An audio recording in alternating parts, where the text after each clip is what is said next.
gotta stay alive. Lord have mercy on my soul, stand by my side. I killed the old man and I watched him die.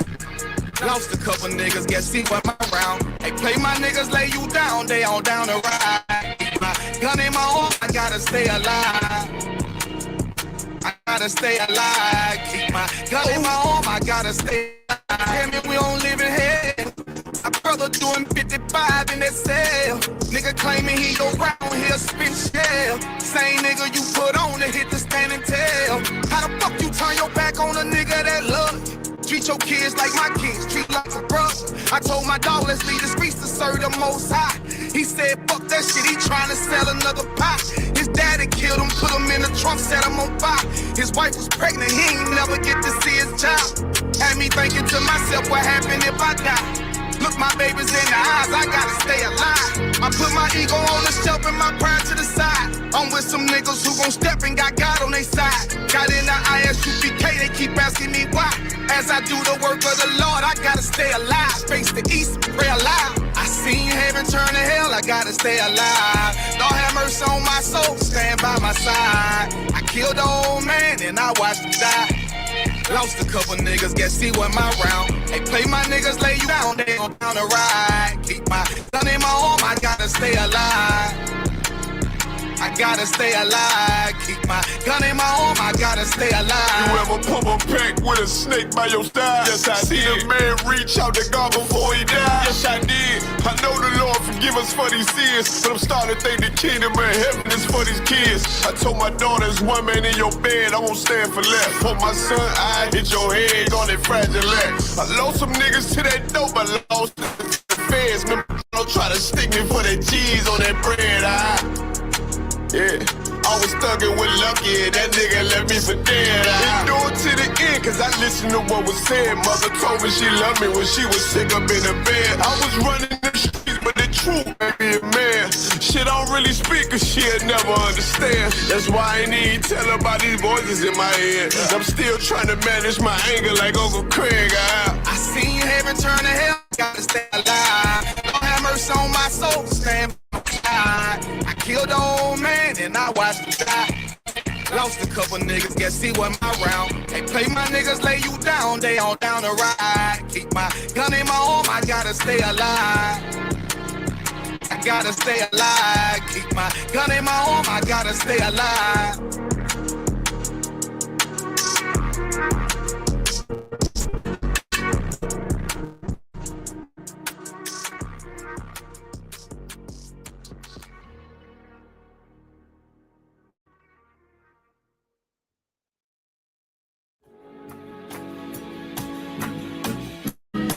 They killed, give me Isaiah 14 and 21. They did the same thing to my people. You said that they put millions of my access. Should a murderer go to jail for murdering? Absolutely. Should a thief go to jail when he steals? Absolutely. Should a robber pay back the money he robbed? Absolutely. So why shouldn't the white man pay for what he did? That's right. That's right.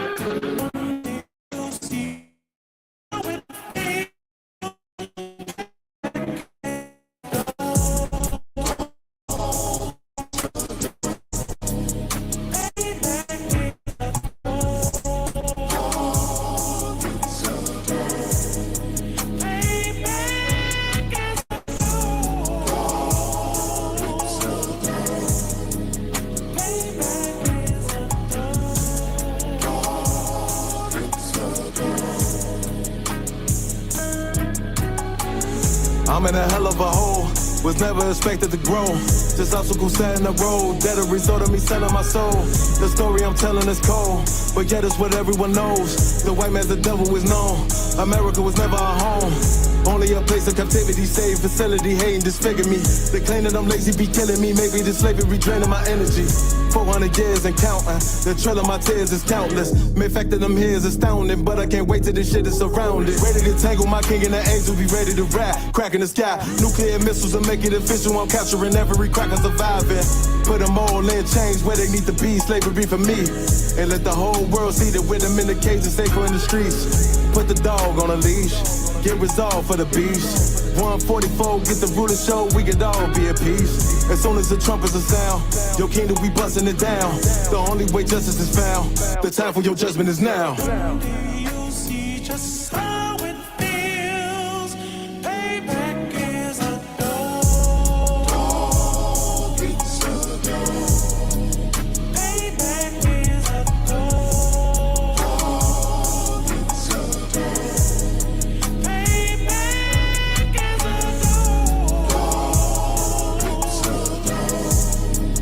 Payback is a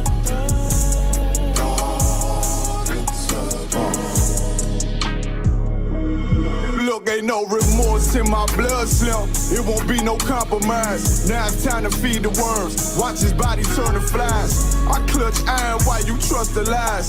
The next Glock I buy gon' be Gen 5. I get it customized.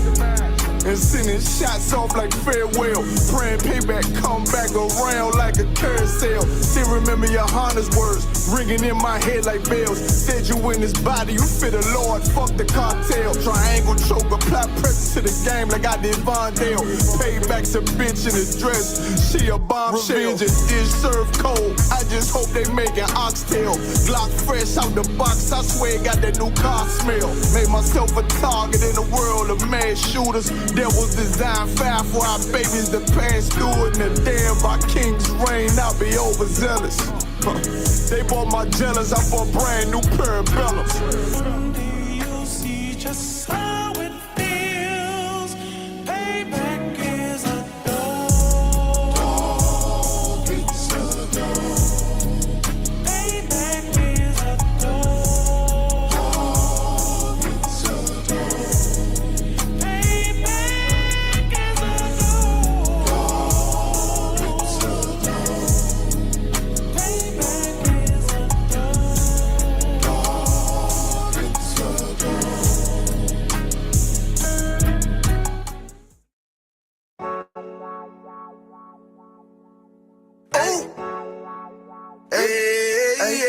I don't give a lovely fuck about what them bitches gotta say. I'm a woman where's a nigga till they put me in the grave. I don't give a lovely fuck about what them niggas gotta say. I'm a woman where's a nigga till they put me in the grave. I don't care about what they say. Hey. Fuck with my Akim, fuck with my sisters, then I got a problem, I'm never gonna miss you. I got 100 hanging out the AR, I got a 50 hanging out the pistol. He say it's corner, I'm just being realistic. I be on them corner posted with the realest. If it's a Sabbath, then we going fishing. I'm reeling them in, that's a God-given mission. I'm really on 10, but I'm stamped in the pistol. I get the order, be glad of this mission. Hebrew Academy graduate, nigga. Training, go through the baddest conditions. I don't fuck with none but the baddest of bitches. She righteous, submissive, she glad to be with me. Had that thing Putin like Batman, niggas. She know I'm a prophet, she glad to be listening. Disrespect, I ain't having that shit. Tell her go make some business from scratch. She bitchin' the different breed of black men. We don't do the bad thing. I remember back when I was really trapping, trying to get the racks in, selling dope to black men. But now I'm trying to make it straight. Like, don't forget about my face. We standing up straight, can't fold us. Too heavy, the world won't hold us. Go get you some rank, I told you. Line up in these ranks, we soldier. You can take that to the bank, we focus. Ooh, how many times must we remind you? One body, one way, some break off, but never take off as a flex. When the law with you ain't no up next. It's just us, nigga, that's that on that. All that weak shit, that ain't no threat. Say you won't beat, bitch, with that ain't no sweat. We with all that. The Lord called a nigga out the world. I responded and called back. Oh Lord. And everything that they stole from us, fuck that shit, we want all that. Them niggas snitching and they act like bitches. That's why we unaffiliated with them. They killing women and they fuck with sisters. That's why we unaffiliated with them. They telling lies, switching up the doctrine. That's why we unaffiliated with them. They ain't gon' ride until they die, so that's why we unaffiliated with them. Come on the command and general, your hunter, we unaffiliated with them. Like they tongue and they say they keep that shit 100, we unaffiliated with them. They telling lies, switching up the doctrine. That's why we unaffiliated with them. They ain't gon' ride until they die, so that's why we unaffiliated with them. That's why we unaffiliated with them. I cannot fuck around with the niggas. We taking ground when we in your city. You better have the women, have the liquor. Keep that bitch on me, please don't but the same. Don't be a fool and be another victim. Say you a goon, you just another Christian. How you my brother, you ain't in the with me. We in the gutter, deep down in the trenches. We with them niggas locked up in the prison. Black and Hispanic, Native American, Indian, we ain't just talking shit, but we living in it. We be everywhere, you can't miss it. And we be fresh as hell, take a picture. And we professional with the scriptures. Play, we gon' scratch them, yeah, we some killers. These niggas tripping, they mind blown. Swear business, forgive me if I'm wrong. I don't think that Paul niggas say that they be looking for niggas to slide on. The slide that I know about is when I assemble the Glock with the slide on. Real, I get the harder, you know that it's slaughter. See me and my niggas gon' die. Kill. The bigger the better for kingdom of heaven. You niggas get wet up by me cause I'm fed up, I rep UPK. My niggas won't let up, got choppers, got nines, AKs, Berettas. You say you don't like me, you say you won't fight with me and my nigga like bitch or whatever. You say you don't like me, you say you won't fight with me and my nigga like, them niggas snitching and they act like bitches. That's why we unaffiliated with them. They killing women and they fuck with sisters. That's why we unaffiliated with them. They telling lies, switching up the doctrine. That's why we unaffiliated with them. They ain't gon' ride until they die, so that's why we unaffiliated with them. Come under command and general, your hunter, we unaffiliated with them. Like they tongue and they say they keep that shit 100, we unaffiliated with them. They telling lies, switching up the doctrine, that's why we unaffiliated with them. They ain't gon' ride until they die, so that's why we unaffiliated with them. Yeah. See, they always ask us like, why y'all don't fuck with such and such? Why y'all won't come together with such and such? I be like, we unaffiliated with them. Understand me like? Niggas be out here on some weirdo shit. And to be honest, that's why we unaffiliated with them. Hey, hey, hey, that's why we unaffiliated with them. Yeah. Oh.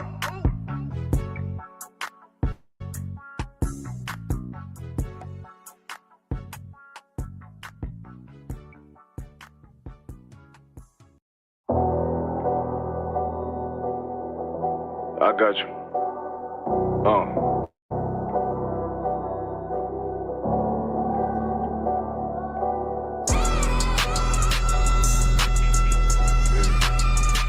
Let it vibe real quick. Look. The city eyes. It's time to vote God. My God, a real nigga. Cause he wasn't no flaw. Posted on the corner like a watchdog. Family secure, got that shot in the closet by the mob ball. Fuck what they heard, tell them it's all true. Be cautious, that foundation falls to you fall through. They gon' fall. Look, I keep this shit 50 times 2. Ain't no more heart in this game, I'm John Q. Colder than the avalanche, way above average. A fish taste sweet, told him make me an apple crisp. Left us in the valley full of bones, this where hope found. Child become a man, dark sands get broke down. Riding through Evanston with Mark Quad. Telling me how the crackers turn his childhood to a ghost town. Focus out, nigga, I lay that game down. I feel his pain, cause nothing is the same now. Let my light shine like heaven through a rain cloud. Glock have a fit like my child, no tangent. Try to warn them niggas, we bear arms like tarantula.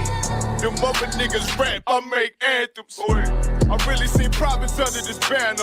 Make my enemies bow down on camera. Told my design I wanted black and white like a panda. I'm better than that nigga that sunk dirty Diana. Look, I move like a Brazilian, precious cargo, spirit ancient, but I got a new semi-auto. Wave that bitch around like where's Wardo. Sleep if they won't, I cut through they Z's like I'm Zorro. Hate me for his name, so I gotta keep that steel clutch. Trust me, I'm not what you think. I squeeze till it click like Dorothy when the heels touch. The world got me dumb, I don't feel much. Ride around with Yaradon, just left the state bridge. Looking for a bitch better than Baby's kid. Remember I dropped Quiet Storm, I've been gone ever since. Still in the field, fuck them niggas on the fence, yeah.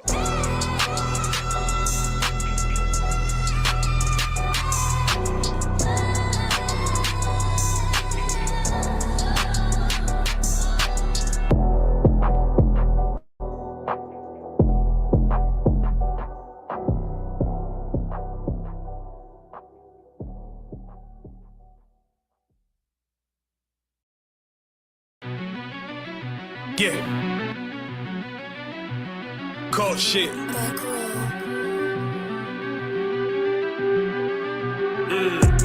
I ain't come with goons, but I'm well connected. Walk in the room, it's pop, pop, pop, like you got rejected. Let me see if you qualify or not. Spinning up in a tinted truck, riding around your block. Busy man. I get a word, he ain't this shit from top to bottom like a motherfucking ceiling fan. Hopping out the rental van, on my way to LAX. Brothers out in Cali and they killers out of every set. But I ain't crippin' on no blood. One west, all my niggas got it out the mud. Put your face on a t-shirt, memory of niggas acting tough on them songs, that's the drugs. I don't need no cases, all my pistols clean. So now I weigh my options, used to use the triple beam. Used to get the Pac, mix it with the nicotine. Now I travel state to state and put on for my team. The fuck wrong with them? Ain't on my level, I should let my dog get them. I see niggas and they feelings, I don't feel them. Kick the Glocky with me, it was like a ball with it. Be at the end, I gotta stay patient. They hate me, Lord, I gotta stay dangerous. You one of them? Yeah. What's the problem? I'm one west, go to war with everybody. Cut the grass for the snake, fuck the gossip. Front line with them soldiers, that's my posture. Gun drawn, trying to curse the imposter. Shit get out the pocket, go to war with everybody, yeah. Shit that hate make it to the featherweights. Niggas claim they hard, but they sweeter than a Debbie cake. Hold on, think it's time to introduce. I'm a man and a beast and a step and a root. Hold on, and a G and a soldier and a mover. Hold on, and a killer and a prophet and a shooter, nigga. Try to stay humble, my shit crazy. Cold leader, need the blue stripes, no brick bank. Can't be serious, you a funny boy, young fly. Look wrong, must be a dummy, I ain't gun shy. Fuck that little bitch, she a hook. Niggas swear he the go, bring him to the bush. To the bush. The fuck wrong with him? Ain't on my level, I should let my dog get him. Niggas in they feelings, I don't feel them. Kid the Glocky with me, it was like a ball with it. Be at the end, gotta stay patient. They hate me, Lord, I gotta stay patient. You one of them? What's the problem? I'm one west, go to war with everybody. I'm from Philly, you get hot, you catch a cold case. I'm one west, these brothers trying to set my soul straight. They done turned me to a prophet from a demon, and I'm locked in this shit and I ain't leaving. Ski mask transform to war mode like I'm Voltron. Stamp on my head and my chest from the most high. Put something tight around your neck like a bow tie. Got my niggas waiting charged up like they phone died. Red letter, drip clean, it looks so fly. Claim he riding, that's why I left his ass roadside. He gon' die, skyscraper to a nosedive. 9mm plus P, fuck a 4-5. The fuck wrong with him? Ain't on my level, I should let my dog get him. I see niggas and they feelings, I don't feel them. Kick the Glocky with me, it was like a ball with it. Be at the end, I gotta stay patient. They hate me, Lord, I gotta stay dangerous. You one of them? Yeah. What's the problem? I'm one west, go to war with everybody.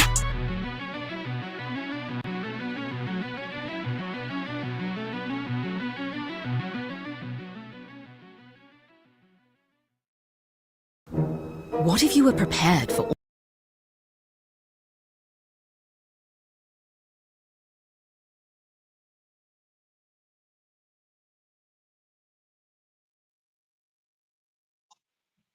All right. Shalom, Israel. This is the ISUPK, Star of 1 West, 125th Street, Harlem, New York, under Commanding General Yohana. Right. This is Thursday night scripture breakdown, and we're going to go into heaven and hell, right?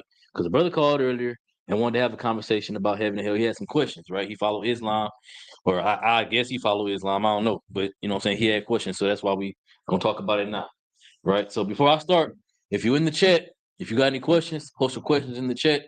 We answer all questions. Anybody in the room got any questions? Go ahead. Go ahead. All right. First one, the first one right here. Can I use it? As like a precept to be able to prove that the Lord is not real complete like Emily, right? Like, Okay. So for the brother, real quick. So for the brothers who knew, Amalek is the Hebrew name for the people that specifically the Jewish man. So that ain't Esau? That's the Jewish man? So Esau is the progenitor of all white races. Esau, the Jewish man, all of them, all the different white races, the Russians, the Ukrainians, the American whites, all of them, they all descend from the man Esau. Amalek specifically is the most wicked and evil of the white race because they stole our identity. They call themselves us. Right? They claim that they claim our lineage and claim our history and our culture, then tell us that we anti-Semitic. Go ahead. So is that essentially the Orthodox Jew or the unorthodox, whatever they call themselves? That's the white Jews. Now you got different types of Jewish people. You have the Sephardic Jews, they're basically Arabs. So what's the ones currently That's Amalek. Yeah, they call themselves Amalekites, which is ironic because Amalek is a descendant of Japheth, not Israel. He predates Israel, but somehow they're Jews. Got another question. All right. So All right. you said that title of tonight's The class is heaven and hell. Yeah. So how, I'm gonna get straight to the point. So how do we know that heaven and hell are Hold your question. We're gonna come back to that when we get to the topic. But the brother had a question real quick. Go ahead. Yeah. So that's what I'm saying. So I can use this to prove that the Most High is racist, right? What verse? Okay, Exodus chapter 17 and verse 16. Let us all go there real quick so we can see what he's talking about. You said Exodus what? 17 and 16. Like, can I add this to my Most High is racist for the precept? Let me see.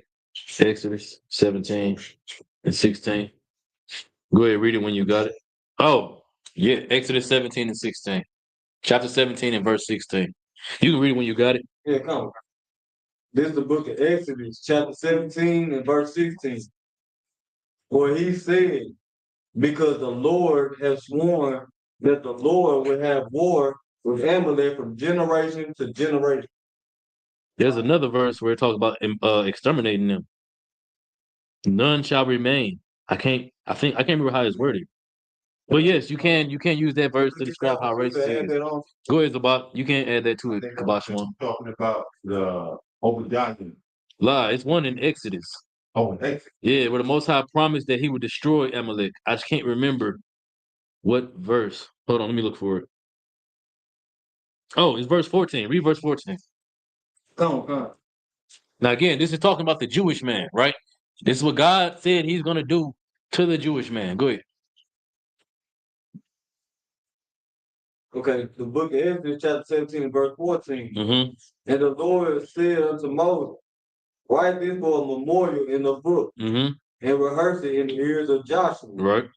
For I will utterly put out the remembrance of Amalek from under heaven. That means no one under the sun will ever remember who Amalek is once he's destroyed. He's going to exterminate the Jewish man.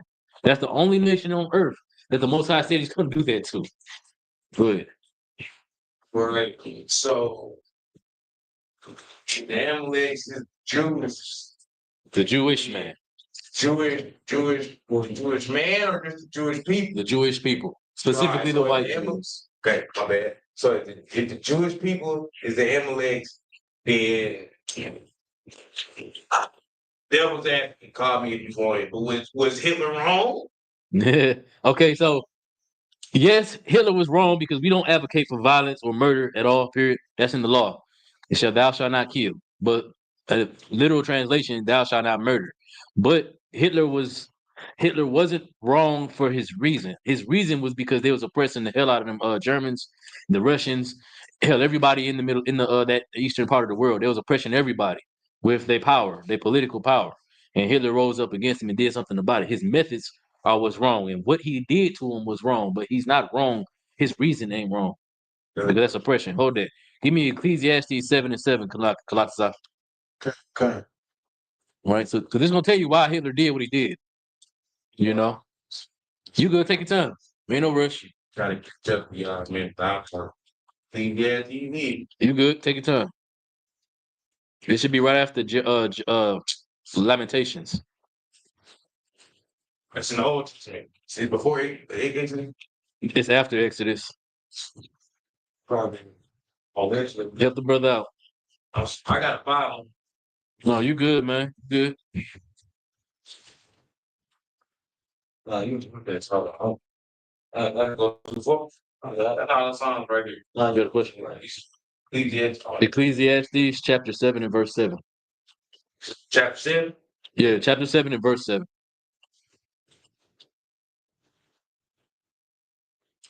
77. Mm-hmm. When we get there, Jay, I want you to read it. And it's gonna answer your question. Why? Well, let's answer the question. Why Hitler did what he did? Because we know what he did was heinous, right? Have y'all heard the joke about the Cookie Monster? Well, I ain't gonna tell the joke about the Cookie Monster, but it's talking about it's a Hitler joke, okay? Because you know he had them cooking in the oven for 6 years. Now, if the Cookie Monster had 24, I'm gonna get into it. Forget it. If the Cookie Monster had 24 ovens baking 24 hours a day for 6 years, how many cookies could he make? How many Jews got killed in the Holocaust? A lot. It's a lot. It's a smart people joke. I know y'all think it's funny. No sweat. But if y'all serious and stuff. Go ahead, read it when you got it, G. Ecclesiastes. I'm sorry, my bad. I was reading before. You talk. Go ahead. I'm trying to get understanding. Okay, Ecclesiastes chapter 7, verse 7. Mhm. Surely oppression maketh the wise man mad. Oppression. What you got? Oppression is what makes a wise man mad. The reason why Hitler did what he did, because he was oppressed. The reason why any black man does what they do against white people, because we oppressed. The reason why we hurt each other is because we oppressed. You know what I'm saying? Oppression, it turns a wise man mad. To be mad ain't necessarily to be angry. To be mad means your mind is gone. You ain't in your right state of mind. You know what I'm saying? And that's why we do it to each other.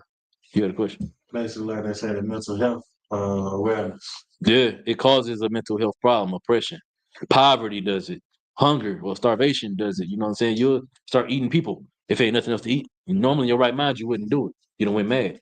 Go ahead. So essentially, all right, now again, devil's advocate, if you want to call it that. So when a man is struggling to feed his family, and the only way that he can think of to make sure that his kids eat that night is to go hold up local grocery store for a couple extra dollars or whatever. He don't went mad. You know what I'm saying? He don't went mad. And he knows that this is wrong, but his kids can't go another night without no food. Mhm. They, lights is on the verge of being cut off. You know what I'm saying? He don't have no other option. In a situation like this, is he wrong? To answer your question, yes, he's wrong for stealing, but his reason for doing it ain't wrong. Because we in captivity, you do have situations like that where people do stuff like that, and it ain't nothing. It's out of our control. You have to have a level of compassion for your brother or sister, and part of that compassion, it has to extend beyond those type of circumstances. It has to go to the point where a nigga kick your door in, and you know what I'm saying, he trying to steal from you, and you know him from around the way. He a bum. You know he poor. And then next thing you know, he asking you for $1. You know what I'm saying? You gonna let him know, I know what you did, but I'm gonna give you this $1 to ease your burden, ease your pain. I know you're gonna go buy some dope with that $1. I know you're gonna buy some alcohol with that $1. But my compassion on my people compels me to help ease their suffering as much as I can. Can I expand on my question a little bit? Good. If you don't mind. I'm sorry. So I'm sorry, I lost my train of thought. Like that. No sweat. Boss one, did we finish your question? That was definitely my first question. The second question was, what did it mean when it said break forth? What is breaking forth? Like when it was mentioned about the Lord break forth on them in Exodus 19 and 22. Let's read it. This is the book of Exodus, chapter 19 and verse 22. I can grab it. All right, what's that first? Start at verse 20. Come. Verse 20. Verse 19. Come. Exodus chapter 19 and verse 19. And when the voice of the trumpet sounded long and waxed louder and louder, Moses spake, and God answered him by a voice. Mm. Verse 20. And the Lord came down upon Mount Sinai on the top of the mount, and the Lord called Moses up to the top of the mount, and Moses went up. Verse 21. And the Lord said unto Moses, Go down, charge the people, lest they break through unto the Lord to gaze, and many of them perish. Mm-hmm. Verse 22. And let the priests also, which come near to the Lord, sanctify themselves, lest the Lord break forth upon them. Break forth upon them. Right? So in verse 21, it's talking about how Moses is supposed to come up and the people not supposed to see the Lord's glory. They can't handle it. Later on, you'll read about how the people, if they did see the Lord's glory, they would die. They can't handle seeing the Lord's glory. And so now in verse 22, it's saying, and let the priests also, which come near to the Lord, sanctify themselves, lest the Lord break forth unto them. Meaning that they need to be 100% in the truth, following the Lord, doing his obedient to him, or when they see his glory, they're going to die. Okay, yeah, now it makes more sense. Read verse 23. Come. Verse 23. And Moses said unto the Lord, the people cannot come up to Mount Sinai, for thou chargest us saying, set bounds about the mount and sanctified. You see, so the people need to not come up because if they see the Most High's glory, they're gonna die. There's a verse here that says that, but I don't remember where exactly it is. But yeah, they can't see the glory of the Lord, they're gonna die. Go ahead. All right, so I just want to and this particular verse. So in this, I'm not sure if anybody has been to the Midwest and is familiar with what's that the Mormon Bible. hmm You know, I don't know if anybody's ever read. I'm familiar with it. Okay, so you remember in the beginning how the Mormon Bible goes, how it talks about John Smith's family and how, only his family were able to come up to the mountain and see the gold tablets and, hmm bear witness and, only a certain select few. Okay, so I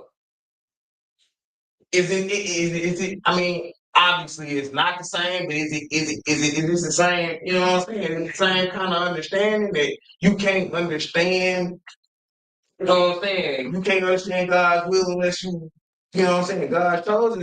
Is that essentially it? Yeah, kind of, but their whole concept is the same thing like Jewish man. They trying to make themselves what they believe in is called replacement theology. They same thing the Jewish man, except they put themselves in our shoes. They make themselves us. That's why they have this story that basically the Exodus starting off with a white man. You know what I'm saying? It ain't got nothing to do with white people. White people ain't got nothing to do with Exodus at all. But they're making it start off with them. You know what I'm saying? It's called replacement theology, but it's the same basic principle. Unless you the anointing of the Lord ain't dealing with you. You know what I'm saying? The same thing happened in the book of Numbers with Korah, I think is his name. He tried to tell Moses, you ain't the only Israelite that God dealing with. He dealing with us too. And so the Lord told him to go get Korah, have him go get his priests and his prophets, and you get your brother Aaron. Y'all get y'all censors and y'all battle it out and see who the Lord is with. So that's what they did. And the Lord opened up the earth and swallowed Korah and all his men up. And then the Lord told Aaron and Moses to go down there and get that stuff. Go get that gold back from that they done took down there with them. So that's what they had to do. The Lord ain't dealing with everybody, and it's a real shameful thing to try the Lord's anointed. You know what I'm saying? David put a white man to death for killing the Lord's anointed when David could have done it himself, but he didn't touch him because he was the Lord's anointed. You know what I'm saying? It's about rank, basically. All in our culture, rank is everything. You know what I'm saying? We know where we stand. We just all pieces to a big puzzle. We play our position, we fill out our role. That's it. You know what I'm saying? And you get more rank or you lose rank. But that's what you do. But when you go outside of it and you do something contrary to what the Lord established, that's when the Lord start dealing with you, like you did with Korah and other people in the Bible. It ain't just him. Go ahead. Okay, so is that like similar like when God used Saul?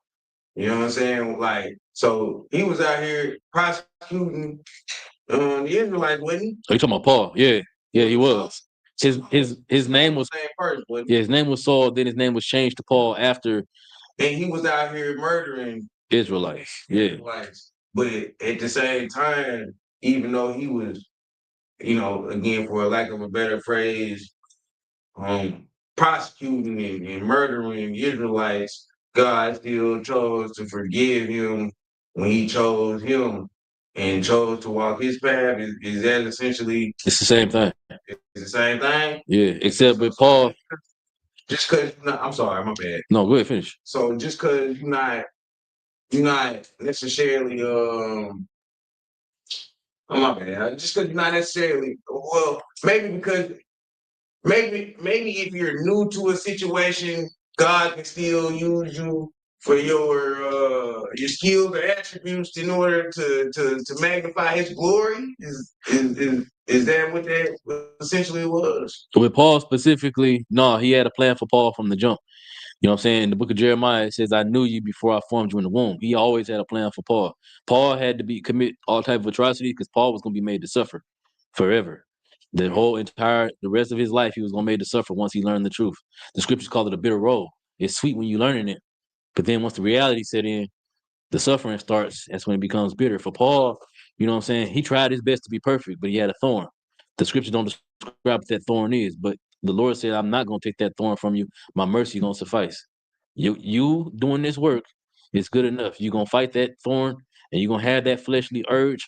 and you're gonna fight it every day of your life, and you're gonna suffer. Paul was in prison. Paul got lost at sea. He didn't got stabbed. He didn't. A lot of crazy things happened to Paul. He suffered for everything that he ever did, and then he still got killed. You know what I'm saying? But yeah, that's your question. You can go ahead, sis. Right down on John 2, 1 to 11. Let's go to John 2, 1 and 11.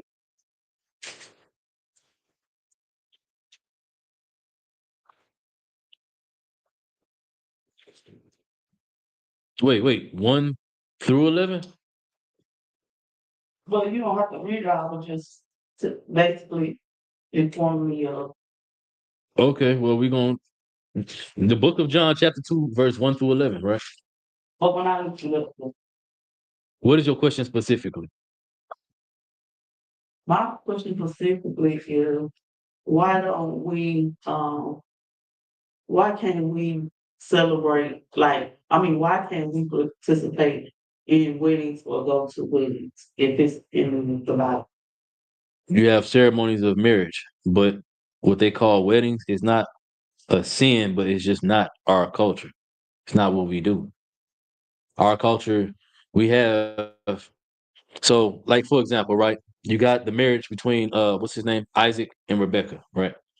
At the very last verse in that chapter in Genesis, I can't remember what chapter it is off the top of my head, but in the very last verse, it says, and Isaac took her to his tent, and he knew her, and she became his wife.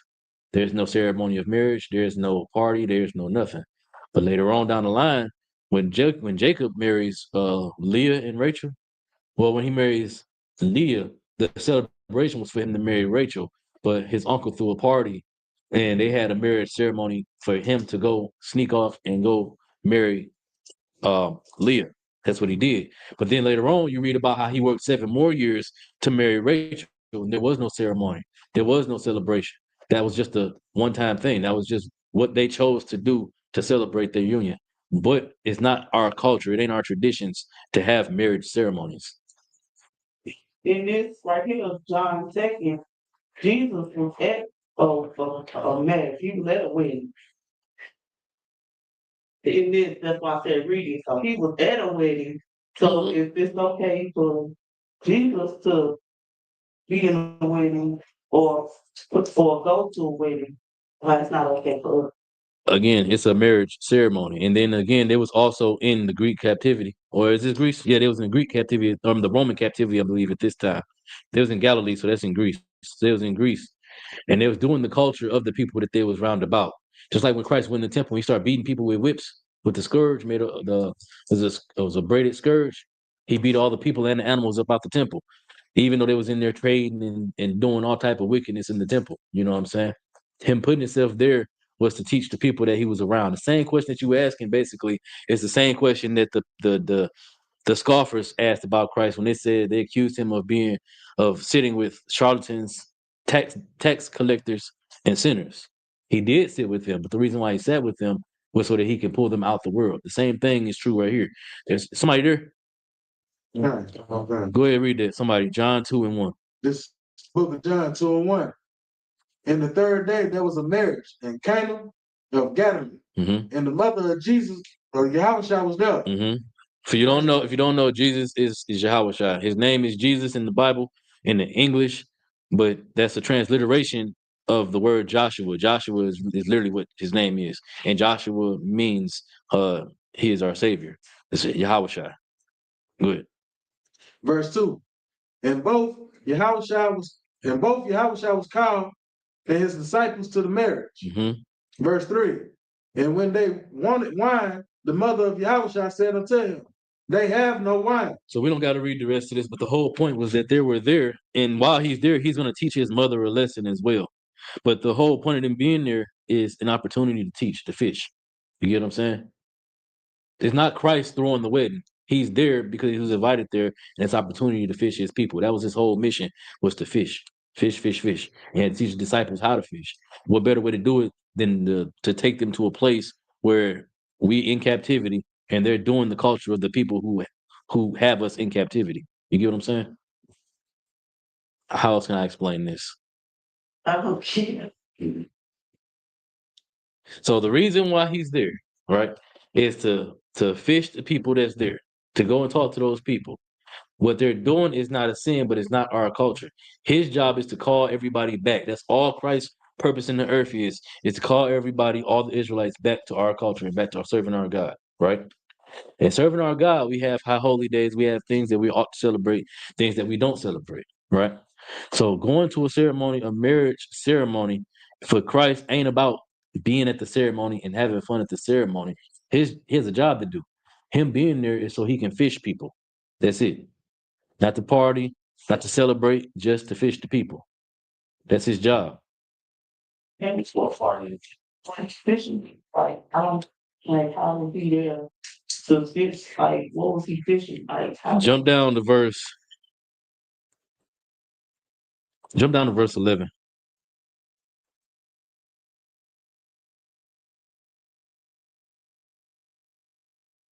Okay. This is the book of John, 2 and 11. Slack it. Start at verse, go to verse 4. Verse 4. Verse 3, read verse 3. Okay. This is the book of John, 2 and 3. And when they wanted wine, the mother of Yahushua said unto him, they have no wine. So his mother is telling him, the people ain't got no wine here at this party. Keep reading. Verse 4. Yahushua said unto her, woman, what have I do, Salaki? What have I to do with thee? He said, what I got to do with you? What I got to do with what's going on here?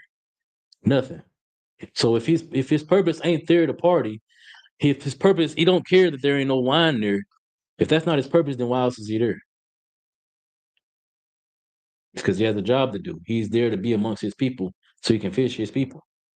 That's all Christ's job was. Keep reading. Mine hour is not come. Mm-hmm. It's not yet come. Mm-hmm. Verse 5. His mother saith unto the servants, whatsoever he saith unto you, do it. Verse 6.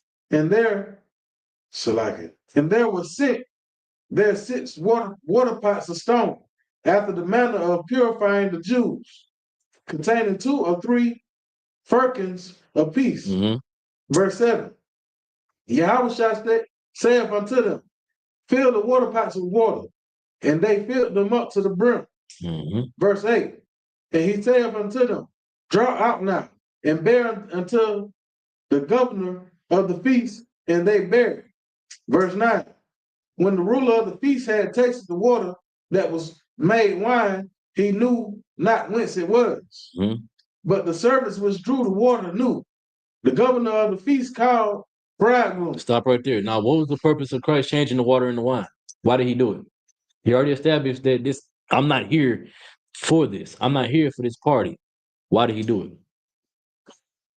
No, he didn't. He said, he literally, read verse 4. Okay.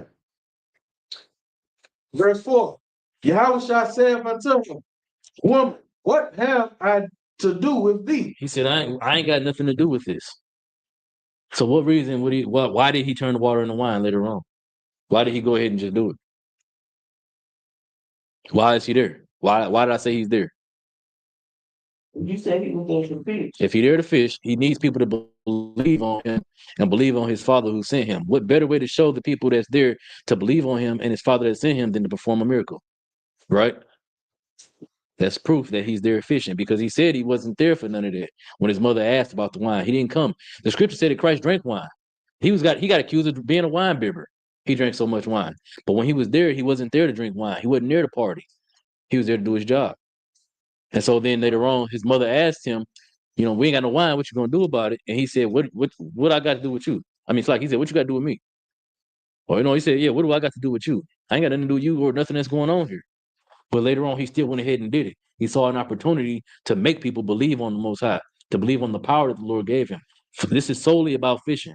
This ain't got nothing to do with celebrating no marriage ceremony or nothing like that. It's specifically about fishing. And that's how you know it right there. That's your question? You understand? You still don't understand? I get what you're saying, but If you don't see it, why else was Christ there? And why did he change the water into wine after he said he wasn't gonna do it? Yeah, he did do it. And why did he do it? That's why I'm trying to read and see. Like you saying it, but I haven't read it in the Bible. What you just said it. We know that it ain't because his mother told him to You do. just saying it, but I'm trying to see like where to go back, like in the Bible, like to show somebody versus me just saying it. Like show somebody like this is the reason why. I just can't say, oh well that's just the way, like where is it saying like this is the reason why? So here we have an example of Christ being at a marriage, right? We have an example of Christ telling his mother, who's asking him about wine, that he ain't here for nothing, no wine. He's not here for none of that. When he said, "What have I to do with thee?" Right? Mhm. So if we know he's saying that, but we know that Christ drank so much wine that they accused him of being a wine bibber. According to the scripture, he drank so much wine, his eyes was red. If we know these things, but here we are, we got him at a wedding ceremony, and he's not celebrating the wedding. Why is he there? But my thing is, like you just said, he is drinking the wine and enjoying himself. So, Where does it say he's drinking the wine and enjoying himself? then his I said Christ is known for having drank so much wine that his eyes turn red. And he drank so much that people called him a wine bibber. But here, when his mother said there is no wine, he said, "What do I have to do with you? What that got to do with me?" Because he's not there for that. He's not there for the party. So if we know he's not there for the party, and you know he's not there to drink no wine, why did he turn the water into wine? Why is he there?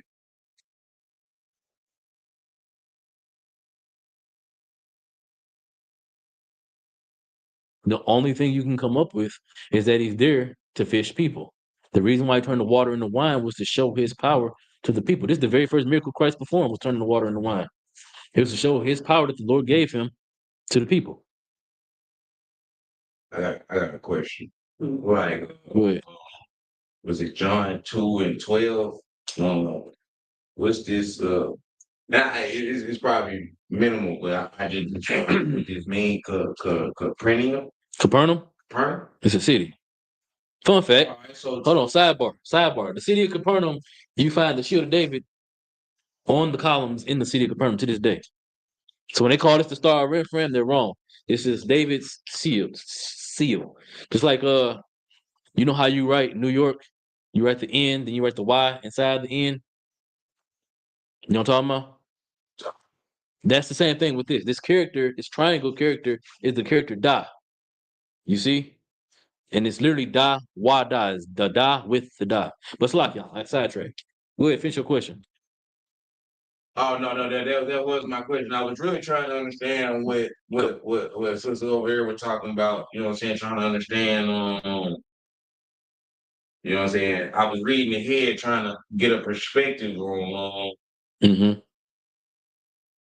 Like I can dig what you saying as far as uh pardon me for not saying his name right, but Jesus was there fishing. Yeah. I can dig that. You want me to prove it to you? Verse 4, but I was looking for something more to substantiate. Read verse 11, G.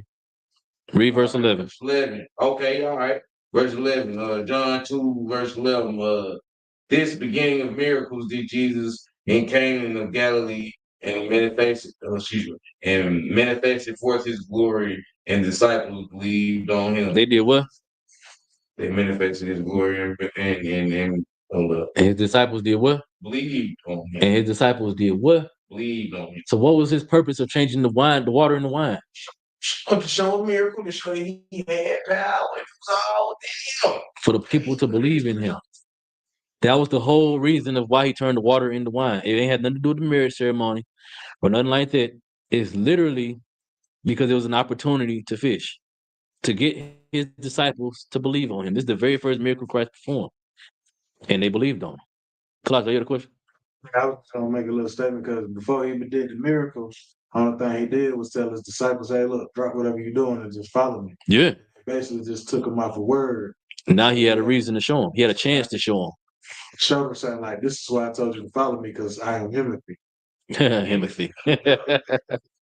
Sis, you had your hand up? he's here. Oh, okay. No. Wait.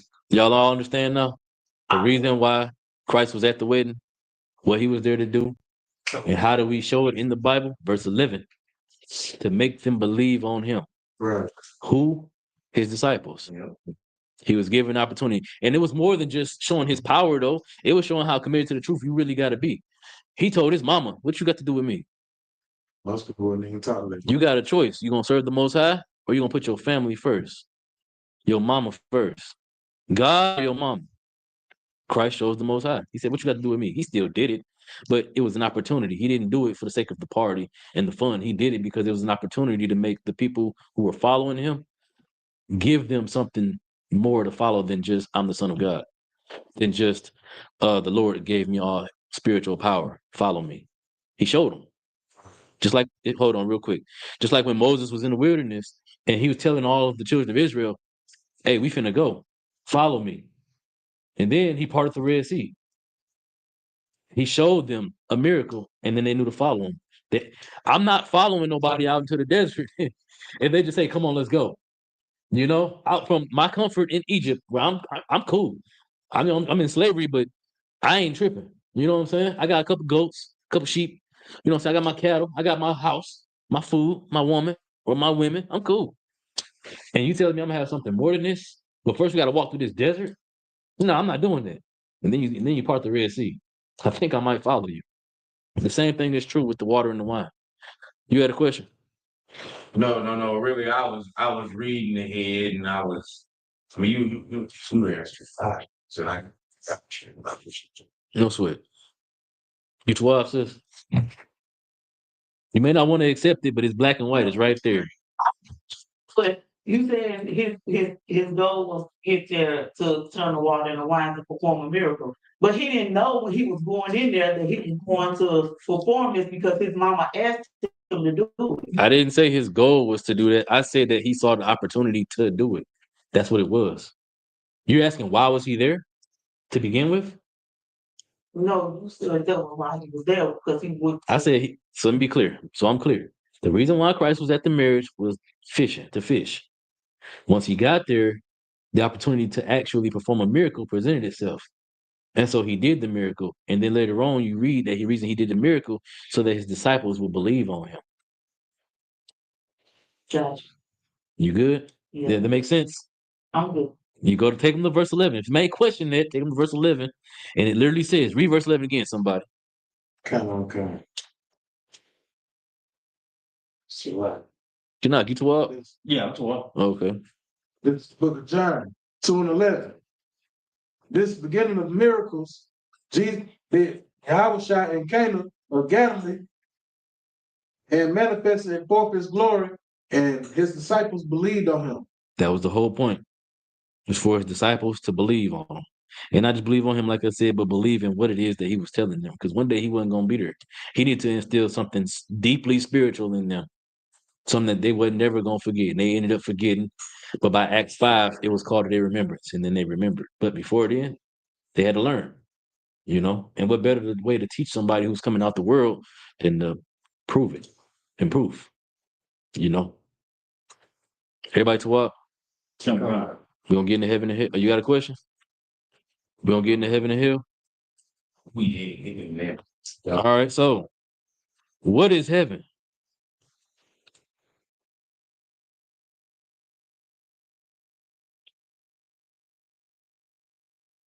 Salatazar, what is heaven? No, I don't want it from you. G, what is heaven? You asking my personal interpretation. You're here to learn. So what is heaven? I'm sorry. Heaven. Ain't heaven where we all aspire to go to. Ain't heaven, you know what I'm saying? As the old church song I used to sing when I was a kid, you know what I'm saying? A brick road paved in gold, and the angels of heaven singing in a beautiful harmony and light. You know what I'm saying? So ain't that heaven? Ain't that peace? You know what I'm saying? Peace for your soul. You know what I'm saying? Like, is heaven the place we aspire to go to when our journey on earth is over? If we have aligned ourselves with the teachings of God? Is that not what heaven is? No. Awesome. Before we get all the way into the breakdown, give me Ecclesiastes. I believe it's 7:3. Nope. Is it? Let me see. 12. Is it 12:3? No. Hold on. Just shadow my whole idea of what heaven was. Don't worry about it. I got you. You said Ecclesiastes. What verse is it? Am I tripping? I know it's Ecclesiastes. Hold on. Let me look it up. I'm gonna check my research. You said 7:3. I got 15, so let me get there. So I probably was better than last year and before. But it said That's not it. Salakia. 12:7. I said 7:12. My bad. Go to Ecclesiastes 12:7. Okay. It's the book of Ecclesiastes, 12:7. Everybody done? Then shall the dust return to the earth as it was. So your body is gonna return to the earth as it was, right? Keep reading.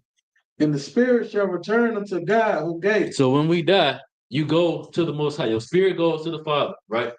And you sleep with your fathers. You rest until the Lord what they call reincarnates. You regenerate in the earth in your seed line as a new person. Your spirit is the same spirit, but your body is new, right? We know this because we have examples of this. Give me what is that? Micah? Is it Micah or is it Malachi?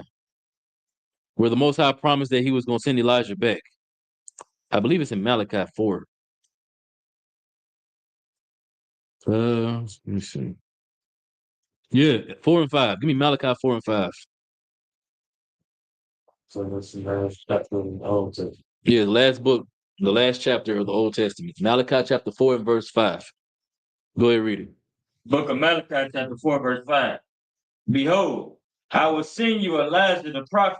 The Most High promised that he's going to send Elijah the prophet, right? If you don't know who Elijah was a brother who was so righteous, so perfect, the Lord just took him. He just plucked him out the earth, took him, right? He was so perfect, the Lord just took him. And then he promised here in Malachi that he's going to send him back. Keep reading. Before the coming of the great and dreadful day of the Lord. Before the coming of the day of the Lord. The day of the Lord is Judgment Day, what everybody calls Judgment Day, right? It's the day, not the rap. There is no rapture. That's Anita Baker. It's a song. There is no rapture where everybody just gonna be called up into the sky. So it don't work that way. I'm sorry, I don't mean to interrupt, but I just want to understand because I ain't, you know what I'm saying, I ain't here. So sweat. The rapture and what you call it the first time? The day of the Lord. Day of the Lord. So these are completely different, non-related. Yes, the rapture doesn't exist. But real quick, so read that verse again, Kanakia. And then Kabashwan, I want you to get Matthew 11 and 14. Malachi chapter 4, verse 5. Behold, I will send you Elijah, the prophet, before the coming of the great and dreadful day of the Lord. So the Most High promised that he's going to send Elijah, the prophet, back before the coming of the great and dreadful day of the Lord, right? Let's go to Matthew 11 and we'll start verse, I think, 13. Yeah, verse 13. Come on, this is the book of Matthew, chapter 11, verse 13. For all the prophets in the law prophesied until John. So all the prophets, all the way up to John the Baptist, they all prophesied, right? But Malachi specifically prophesied about Elijah who was going to come back. Keep reading. Verse 14. And if ye will receive it. If you can receive what I'm telling you, keep going. This is Elias. Elias is a Greek transliteration of Elijah, meaning that Christ is talking about John. He said, if you can receive it, John is Elijah. Keep reading. Which was for to come. When did we hear he was for to come? Back in the book of Malachi, when the Most High told he told Malachi to prophesy that he was going to come. Go ahead. So like this kind of off topic. This is a question that a brother, where he basically ain't a question. He basically making a statement. If I could, go ahead. Brother I guess he watching class and they see we was just talking about the Sheriff David. But he said this prevision, this remind him of the GD stuff. And he think that we interpreting the GDs. The GDs are taking, so the reason why the GDs use this symbol is because David Barksdale, what they call King David, is similar to King David. For them, he is King David and from the scriptures, basically. You get what I'm saying?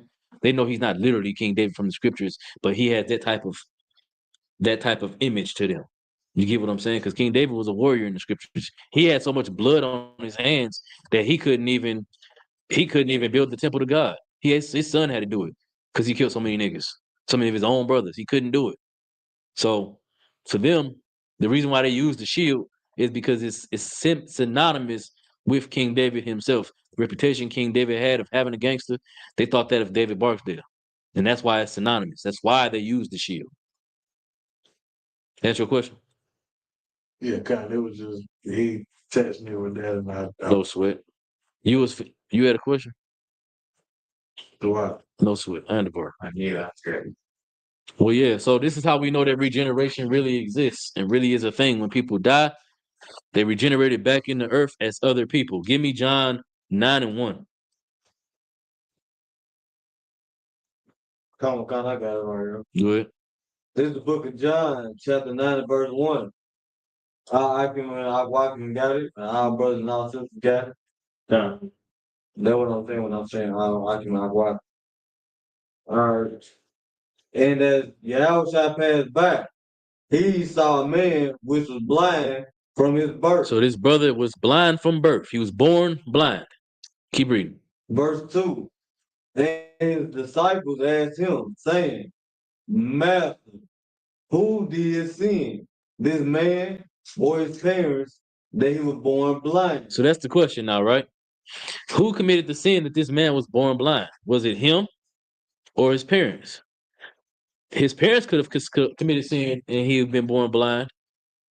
But the question is, why did they ask him if he committed sin? How does he sin in the womb? You can't. Go ahead. Absolutely. And give her a hand. That's exactly what happened.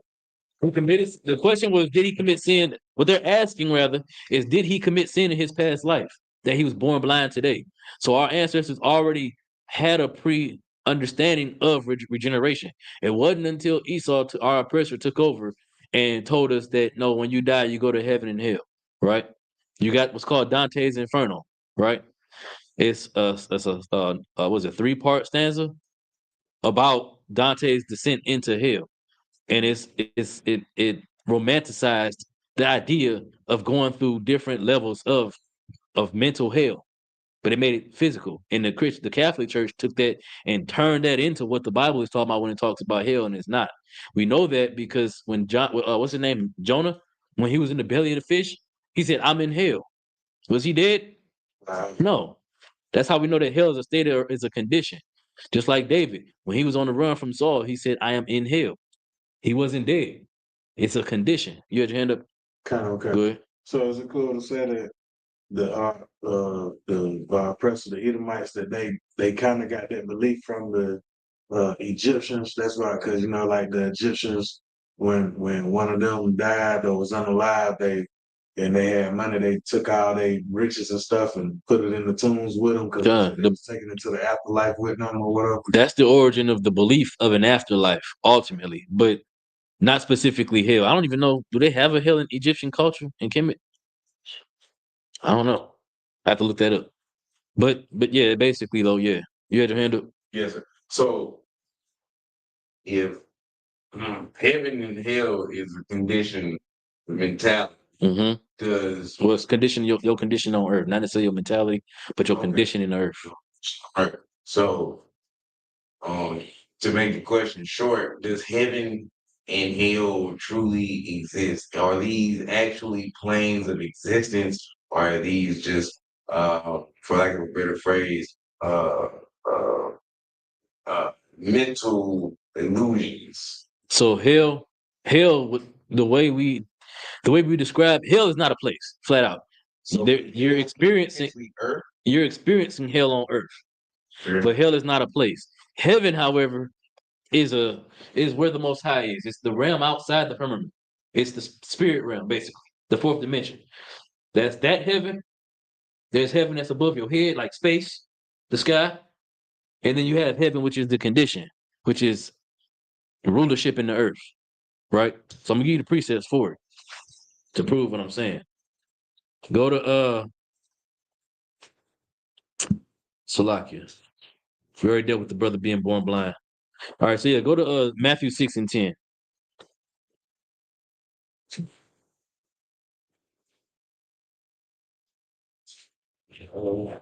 Okay. Good. Everybody go. No. This is book of Matthew 6 and 10.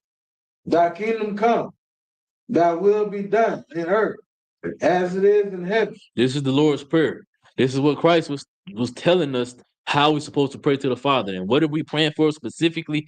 We want his will to be done on earth as it is in heaven. We want the heaven to be here on earth. It's not a place that you die and go to. You don't live your whole life suffering through oppression, dealing with your oppressor, dealing with ignorant niggas, dealing with people that don't love you, that hate you and want to kill you, just to die and not enjoy nothing.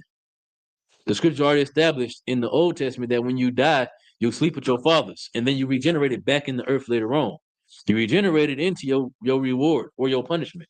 That's why the question was asked if that brother was born blind because something he did or his parents did. And Christ said neither, but it was just to show my power when he healed him. That was the answer to your question. But that just goes to show that we've always had an understanding of regeneration. And heaven is part of that regeneration. When you regenerate it into the earth again, it could be into a heavenly condition. We come back, we ain't in rulership no more. You might sleep all the way until Christ come back. And then the Lord pluck you out and bring you, have you reborn back in the earth, and you born into rulership. You born into a family of kings. Who is this? And so, the heaven being on earth, when the gates and all that stuff, it'll be actually on earth and not as people portray it like in heaven. Right. The kingdom. So when you got the gates where the angels stand guard in Revelation, I think it's 12. It's 12. Okay. Yeah. When you got the angels standing on all four corners or all four sides, and you got all the tribes labeled, that's all physically going to be here on earth. It's going to be a physical place here on earth. Like we asked where to go in Revelation, what you just mentioned. Where is that at, Kanakia? The 12 gates with the 12 angels and the 12 names written thereon. You said 12 and what now? Give me 1 second. It's Revelation, it's 21 and 12. Oh, 21:12. Slock it.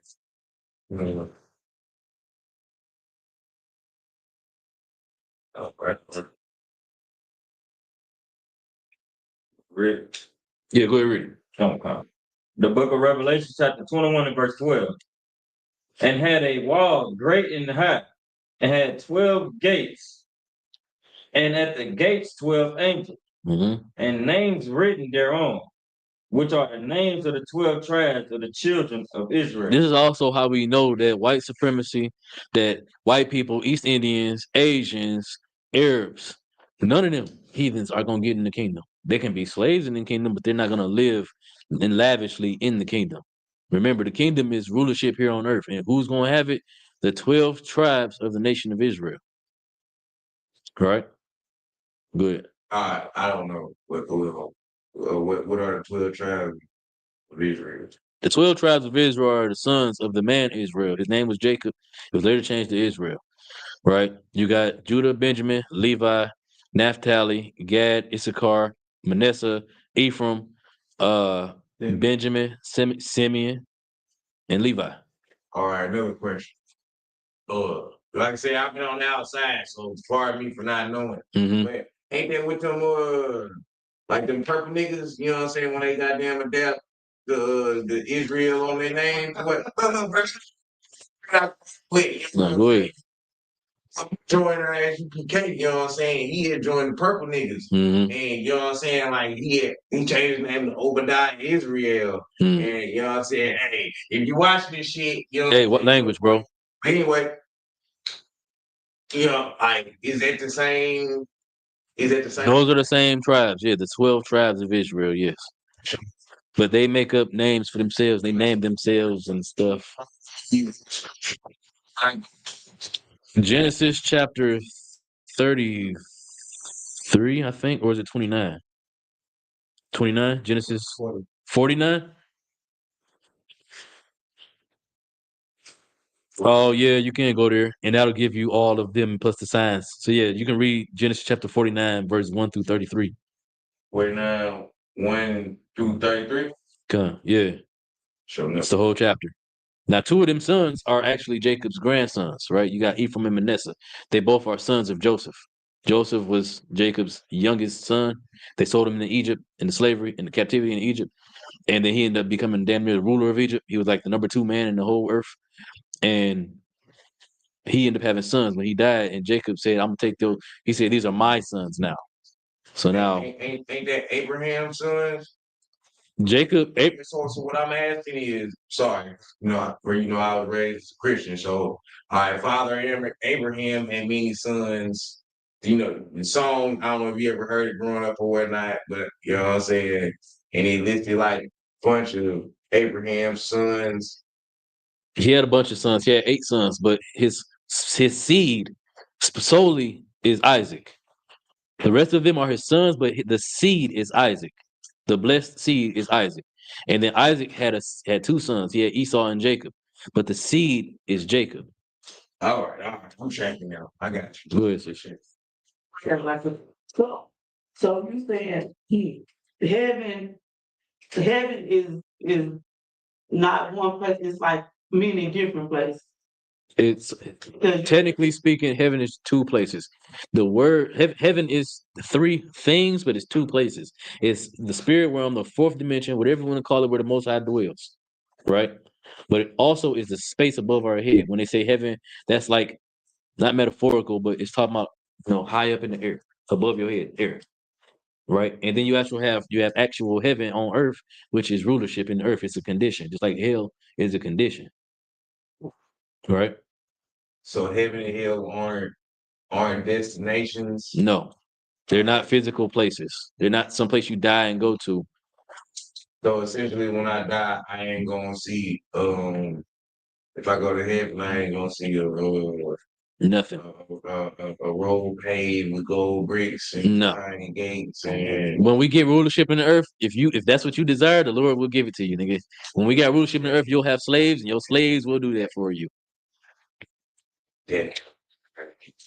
All right. So let's get back to the breakdown, right? Let's get Revelation chapter 5 and verse 10. Because now we're going to prove what heaven, I'm going to show y'all what heaven and the earth really looks like, what it actually looks like, right? Because they think it's just a building and stuff, guys, 5 and 10. They think it's a building and a bunch of gold, like you said, gold paved roads and stuff like that. That's not specifically what the scripture described heaven as, but we're gonna read what it say. Go ahead. All right. So it don't say, and again, I'm ignorant. I am out here, so I'm asking. But you know what I'm saying? It don't say that, you know what I'm saying, heaven is the streets are paved in gold. It do, but it's not literal. They can be paved in gold if that's just what you want. Yeah, it's allegorical. Go ahead, read it, 5 and 10. See, when you talking about 6 and 10? No, Revelation chapter 5 and verse 10. You want me to read it? Yeah, go ahead. Revelation chapter 5, verse 10. And haste made and Past. And haste made us unto our God kings and priests, Mm-hmm. and we shall reign on earth. That's what the kingdom of heaven is. It's us reigning here on earth. That's all of what we're doing is for. It's not for us to have 1,000 crowns in the sky. It's for us to have them crowns here on earth. We want rulership here. I want to enjoy the fruits of my labor, die at a good old age, not from heart disease, not from drug abuse, gang violence, none of the streets, the police killing me, my oppressor unaliving me. I want to die from old age after having lived a full life so that my babies can inherit everything I got. And then one day out of my generations, I'm gonna come back to the earth, and I'm either gonna have the same amount or I'm gonna have more. That's the kingdom of heaven. That's life, right? Rulership. It's not a place, not some crap that your oppressor told you in the church to get you to behave. It's something to strive to have that you earn in your life. Good. So are you familiar with like Hinduism and how they believe in reincarnation? Yes, I am. All right. So obviously me and you were talking similarly about this earlier, Mhm. but in terms of reincarnation and other religions, is it not true that most other religions take their origins from, saying this manuscript being the Bible? They don't take it from the Bible, but they do take it from Noah. So all races of people on the earth descend from Noah, right? Shut up. After the flood, it was him and his 8 sons that survived the flood. They all descend from him. His sons learned the truth from him. And then it was passed all the way down to Abraham and throughout the earth. But his sons haven't learned his culture. They believe in the regeneration in different ways. And they changed it. Just like, for example, you got the Africans, right? You got the I'm sorry, not the African, but you got the Arabs, right? Muslim, Islam. They are descendants of Abraham, just like Jacob and Isaac were. Isaac has the truth, but Ishmael believes in a God of compromise. He believes he thinks that he knows the Most High God, but he's changed what his father taught him about the Most High God into following what his Egyptian mother believed would have him believe. For example, if you're starving in the wilderness, you think God wants you to, and you see a pig walk by, you think God wants you to eat that pork, eat that pig? I mean, if I'm starving and I ain't eaten a couple days and he produced me this opportunity to eat, No. I mean, am I not supposed to eat? No, you're not. But Islam will tell you that you are. The Most High God will provide a way for you to eat. He did that for our brothers and sisters walking out of Egypt. They walked for 40 years and had food. What? They did have manna, but they also ate quail. They also ate bread. They ate more than just the bread of heaven. They had literal unleavened bread. You know what I'm saying? And they had some leavened bread as well. Exactly. But what I'm getting at, Cold. they weren't supposed to. Yeah. Prayer. You know what I'm saying? Give us this day our daily bread. Mm-hmm. You know what I'm saying? Lead us not into temptation, but deliver us from evil. So if I'm starving and I ain't got nothing to eat, and this pig present itself, I've been asking God, Lord, please present me an opportunity to feed myself and my family. And this pig walk by. Am I not supposed to go ahead? No, you're not. There's a brother in the book of Numbers who was gathering sticks when the Lord told him not to, and the Lord killed him for gathering sticks. Okay, I got another example. So all right, we'll use Hurricane Katrina, for instance. Mm-hmm. Those brothers and sisters that were stranded down there in New Orleans Mm-hmm. asked the Lord to deliver them from their situation, and a boat come along. But it's got white men in this motherfucker too. Got white men in the boat. They ain't supposed to hop in the boat. I ain't say that. So I'm asking again. You know what I'm saying? We're specifically talking about the dietary law. Now, the Lord won't put you in a position. The Lord ain't gonna just put you in a destitute position where you ain't got nothing but the swine. Our forefathers was in captivity and was forced to eat the swine. You know what I'm saying? We turned it into a delicacy. We found ways to make it delicious. Shrimp? But it ain't same thing with shrimp, but it ain't nothing we were supposed to be eating. We had no other choice. We was in captivity. We was literally gonna starve. And we was already the reason we was in that condition though was because we wasn't following the law, statute, commandments. That's written in the curses. That's the last curse in the Bible. That we was gonna be in that condition and during that type of hardship. It's not supposed to be forced upon us to do that though. You're supposed to have a choice to not eat the swine. But is it wrong if I ain't got nothing else? Yeah, it's definitely wrong. The Most High said he rather obedience. The Most High said he rather obedience than sacrifice. It's definitely wrong.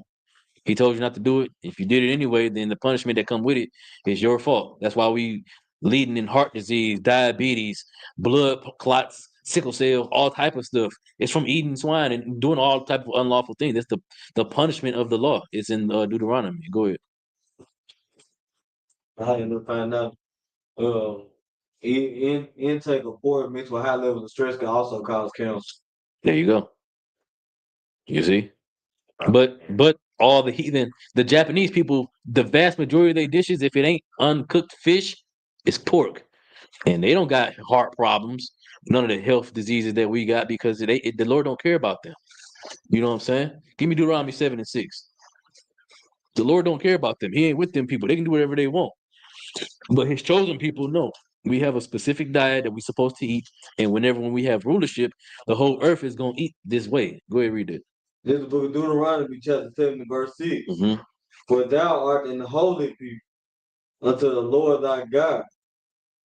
The Lord thy God hath chosen thee to be a special people unto himself, above all people that are upon the face of the earth. So we're supposed to be above all people on the face of the earth, meaning we the standard. We set the bar for what's right and what's wrong. They can do all the evil that they want to do because the Lord ain't with them. That's why in the day of judgment, we're going to have rulership over them. That's why we the best at everything there is to do on the earth. As soon as they heat up that pool in the Olympics, you're going to have a black Olympic swimming champion. I promise. Right now, the pool too cold. Niggas ain't getting that cold water. But when they heat up that water, we will take over that too. We dominating everything. You ever seen a black man play rugby? They do it in the UK, and they cold. You feel me? So if as long as we follow the law, statutes, commandments, we the greatest thing on the earth. But when we don't, then it leads to captivity. It leads to suffering and all of the things that we've been afflicted with. Right? Let me get Revelation 21:2. Nah, scratch that. Give me Isaiah 14:1. We don't go into 8:30. Give me Isaiah 14:1. This is the kingdom of heaven. It'll be the last one I show y'all for heaven. I'm gonna show you what hell is. Hell is pretty simple. We experience that every day. It's our everyday life out here. Go ahead. This is the book of Isaiah, chapter 14, verse 1. Mm-hmm. I walk in God. I'm Most High in Christ. For the Lord will have mercy on Jacob. The Most High will have mercy on Jacob. So the reason why it's going to split them up is going to say Jacob and Israel, right?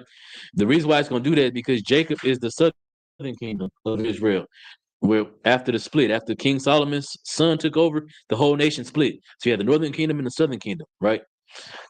Keep reading. And will yet choose Israel. So you're going to choose Jacob and Israel. Keep going.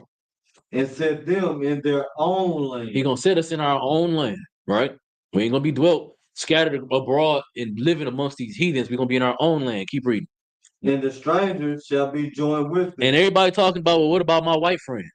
What about my Arab friend, my East Indian homie, my Japanese lover? Can she come? She going to be joined with you. Keep going. And they shall cleave to the house of Jacob. They're going to cleave to us, right? They're going to hold on tight to us. Keep going. Verse 2. And the people shall take them and bring them to their place. Are we going to offer them refuge with us? Are they going to just come and stay the night with us? Read it again. Come. And the people shall take them and bring them to their place. We're going to take them by force and bring them to our place. Colossus going to have a plantation, but we're going to take them heathens and bring them to his place. Zabak, how they gonna be on your plantation, Doc? Probably they gonna be on all fours. All fours. Gee, imagine this. There's gonna come a day you're gonna see heathen nations. You're gonna go to Zabak's house. It's gonna be heathens crawling around on hands and knees in his front yard as you pulling up. It's gonna be a bunch of damn devils, Asians, just crawling around on all fours around his front yard. You're gonna have a bunch of slaves just crawling around. That's gonna be the kingdom. They're gonna bring them to our place, right? Keep reading. Salakia. Salakia, I pick up phone. Or Kanaka, whichever one of y'all got it. I'm there. Good. And the house of Israel shall possess them in the land of the Lord. See, they're gonna be our possessions, right? Keep going. For servants and handmaids. We're gonna have servants and handmaids to wait on us hand and foot. Y'all sisters, y'all want somebody to watch your kids while you go on y'all girls' brunches and stuff? Y'all ain't gonna touch the heathen. Okay. No sweat, no sweat. I ain't even mad at that. I feel you. I wouldn't either. But you get what I'm saying. You need your nails done, y'all gonna nails? Y'all know the Chinese they do the French tip and all that, the acrylic. Chinese ain't gonna do all the best nails. You feel me? Brothers, we gonna have some heathen slaves, like the box said, on all fours, and they're gonna be pulling a plow mill.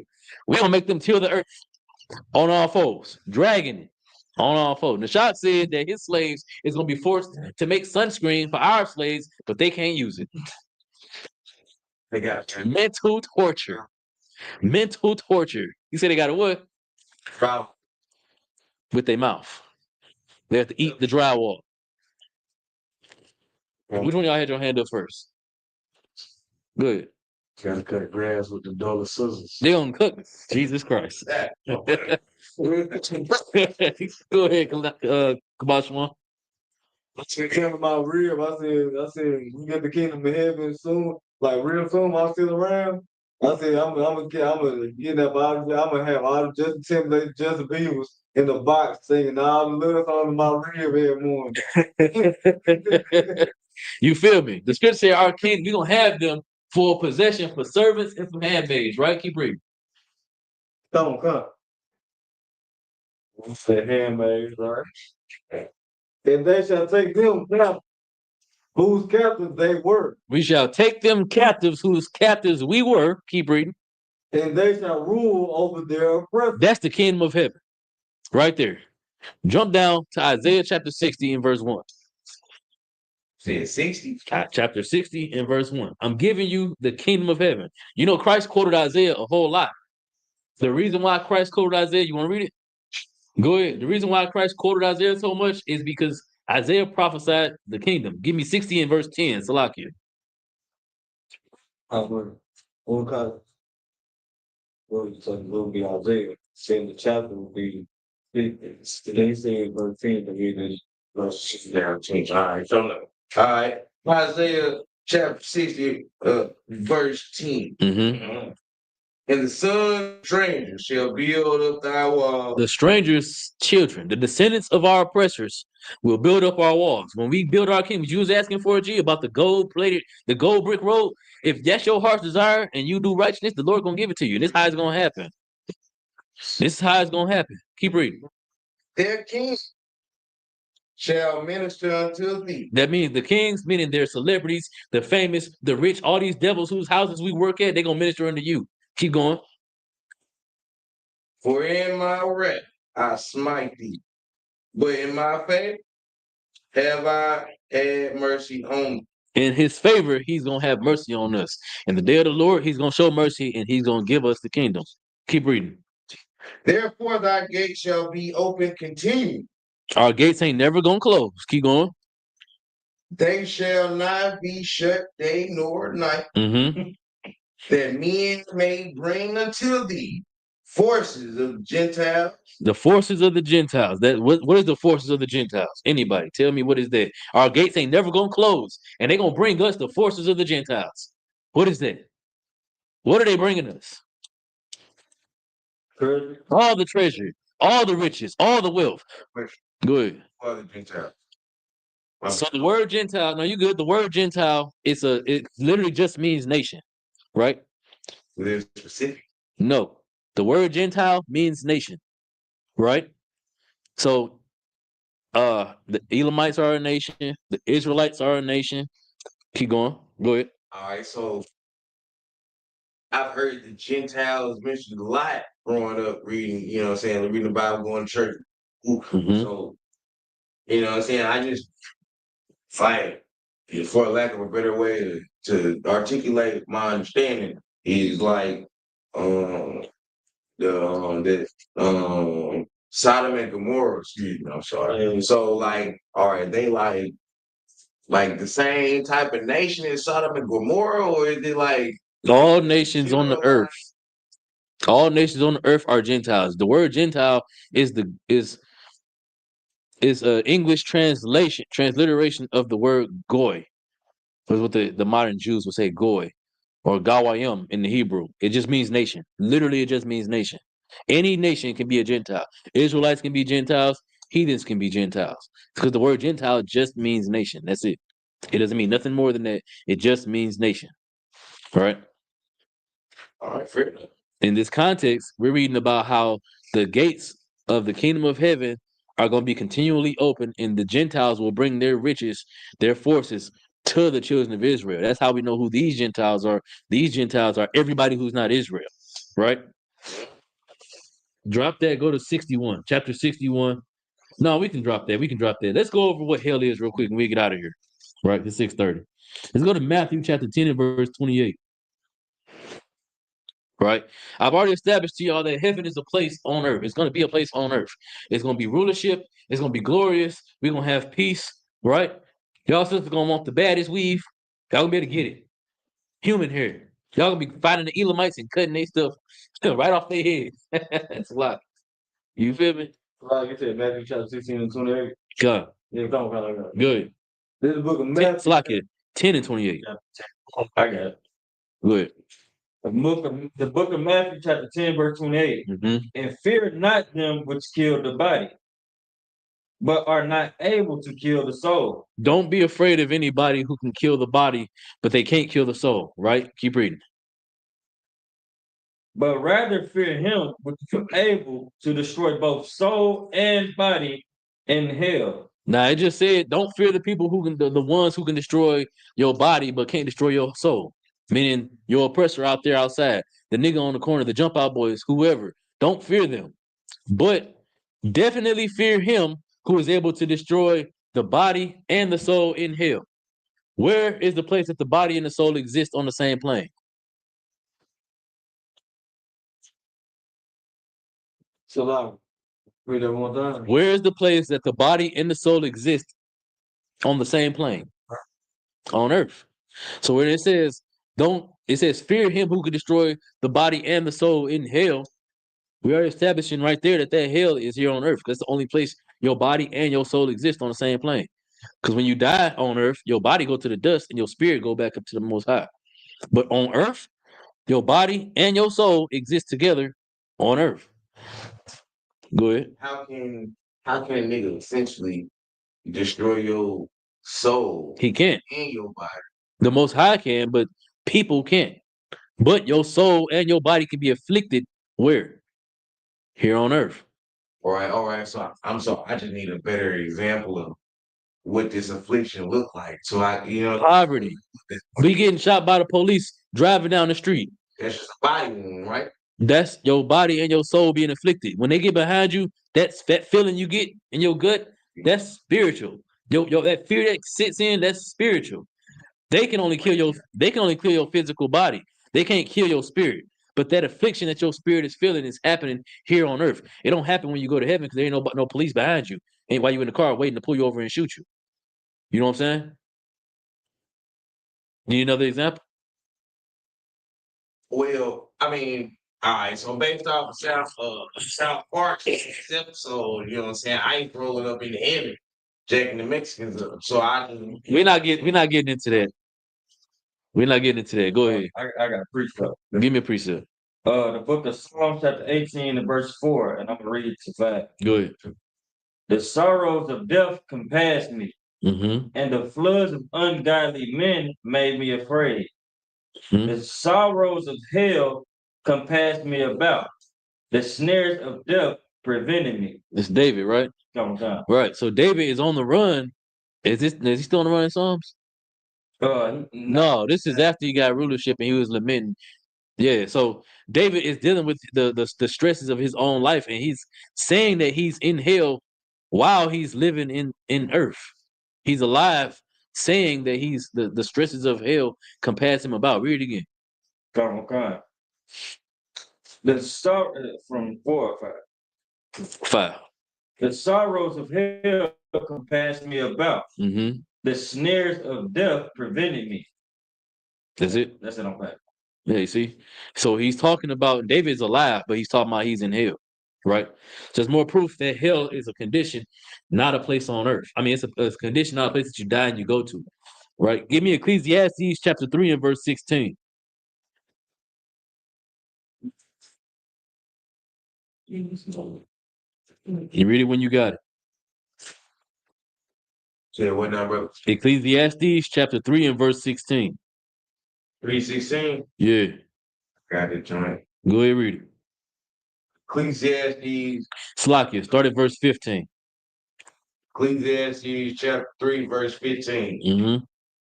Thou which have been is now. So the thing that was is here today. What existed before exists now. Keep going. And that which is to be hath already been. The thing that's going to happen, that's going to exist, already existed before. This is regeneration it's talking about. Keep reading.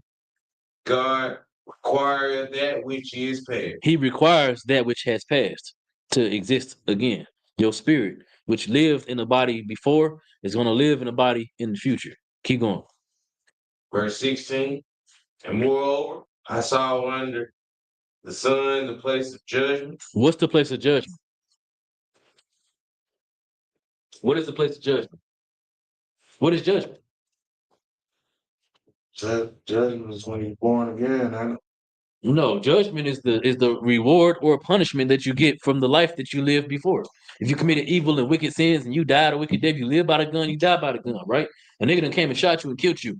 You dead. Then you go to the Father. You don't commit sin no more. You sleep. And then you born back in the earth. That born back in the earth is the judgment. Whether your life is good or bad, that's the judgment for your previous life.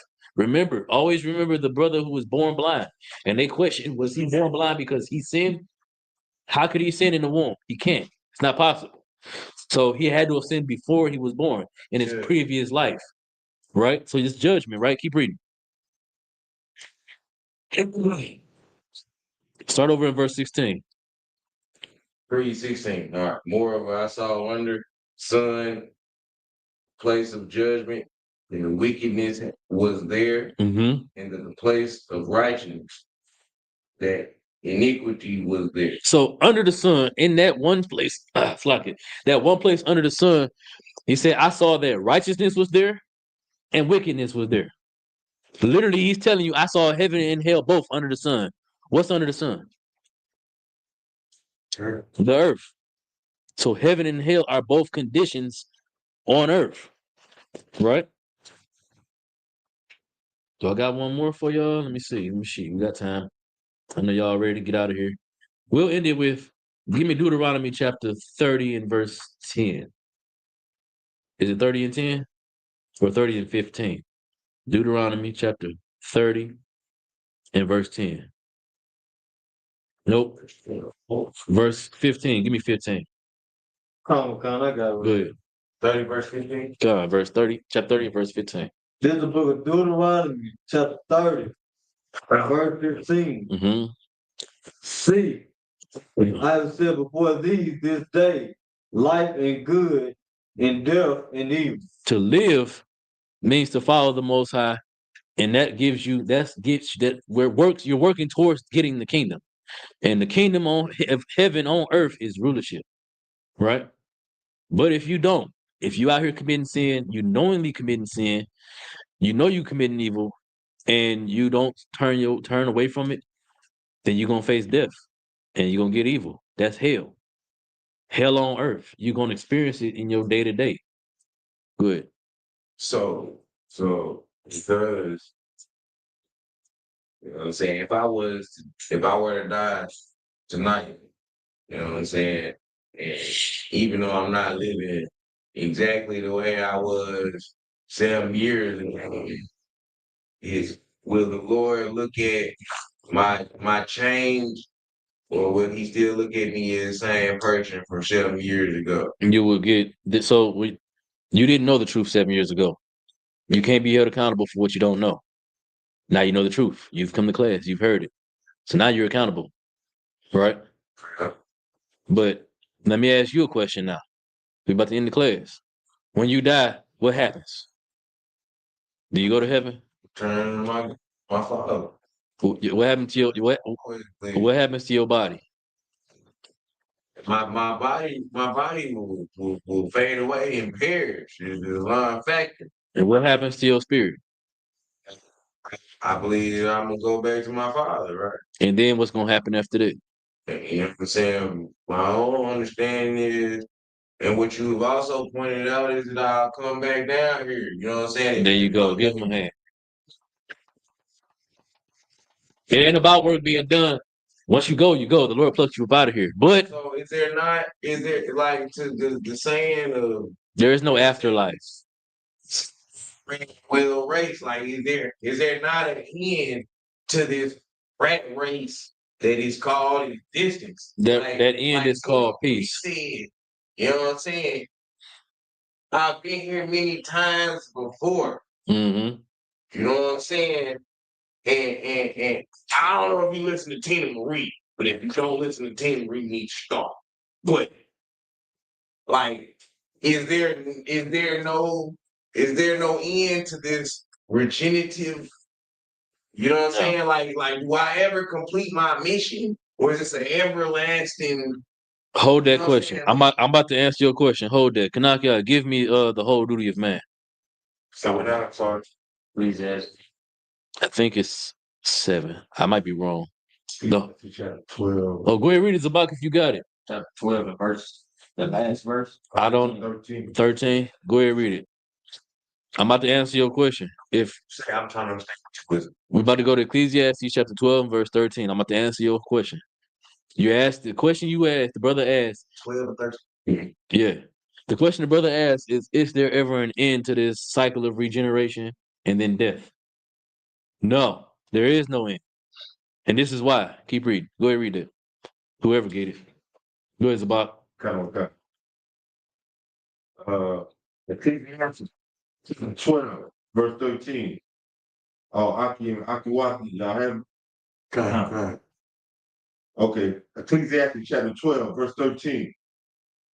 Let's hear the conclusion of the whole matter. What's the conclusion? The black and white bottom line of everything. Every question you could ever ask that's about purpose is right here. Go ahead. Khan. Fear Yahweh and keep his commandments. Yahweh is the name of the Most High. It says, fear Yahweh and keep his commandments. Keep going. God. But this is the whole duty of man. That's our job. That's why we exist here on earth, is to glorify the Father, to bring glory to his name in the best way we possibly can. Does that mean you can't have a good life and enjoy yourself while you're doing it? No, it don't. But you do have a job. All brothers and sisters have a job, and it's to bring glory to the Most High. That's why he created us. That's why we exist. It's to serve him. Right? With that, we got no more question? Anybody have a question online? Question. I'm sorry, I do. Go ahead. This is completely off the top. I want to be able to broach the subject of you know what I'm saying, the truth, you know what I'm saying, of my children. Like, how do I, you know what I'm saying? Teach your babies? You know my kids. Yeah. You know your babies are your babies. I start to, you know what I'm saying, without forcefully shoving it down their throat. So let me ask you this. When you was a kid, did your mother make you get up and go to church? Did she care whether or not she was forcing you to do it? Did your grandmother care when she forced her to do it? So why should you care? Well, they're children. They don't have a choice. A child's job is to learn from their parents. Whatever I have, I'm gonna put it in you, and you're gonna learn it. And you can reject it later on down in life when you just grown and you ain't in my house. And really, when they grown, you can't force the truth on them. Period. It's not meant to be forced on nobody. The Most High don't want everybody. Flat out, the black and white truth. You know, but my job is for my children is to teach them, regardless of whether it's gonna stick or not. The scriptures say you lay down your children's foundation, and I'm paraphrasing, and you set their foundation, and they'll grow. I forget how it goes. I'm paraphrasing, but that's our job as parents, is to raise our children the right way, the best way we know how, and the very, very best way you can teach them is to serve God first. It removes selfishness from them. It teaches them brotherhood, how to love a man, how to love a woman. You know what I'm saying? It teaches them how to be good people versus what the world has to offer, what Christianity got to offer. Teach our daughters to be sluts and hoes, teaching our sons to get the box, gangbangers, drug dealers, you know, the most murderous people. The people we say got bodies, them are serial killers, nigga, but they go to the church every Sunday. Some of them be at a Bible study on Wednesday, but they got hella bodies and they still out here killing their brothers. That's what Christianity teaches them. But we come in here, we teach our children not to commit them sin. We teach our brothers to love each other and our sisters to love each other. We teach our sons to be men and our daughters to be women. Nothing else. And with that, I pass the class off to Zabak, you got a question? So like, I'm just gonna piggyback on what you were saying, telling him about the kids. Go ahead. Saying that you kind of paraphrase, Proverbs. They say train the child in the way he should go. There you go. And he will not depart from. Exactly. And truthfully, brother, that's how I feel today. You know what I'm saying? If my mama and my grandma had to, if he set me on the path that I ultimately came back to, I wouldn't be here today. Mm-hmm. So for all its right and wrong teachers, it at least gave me a roadmap to follow. You know what I'm saying? So yeah, I'm appreciative of it, however it comes down. Most High in Christ. All right. And with that, pass the class off to Priest and Officer Kabashwan.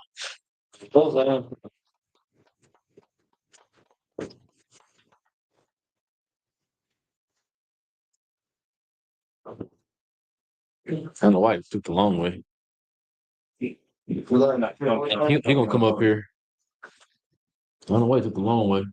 This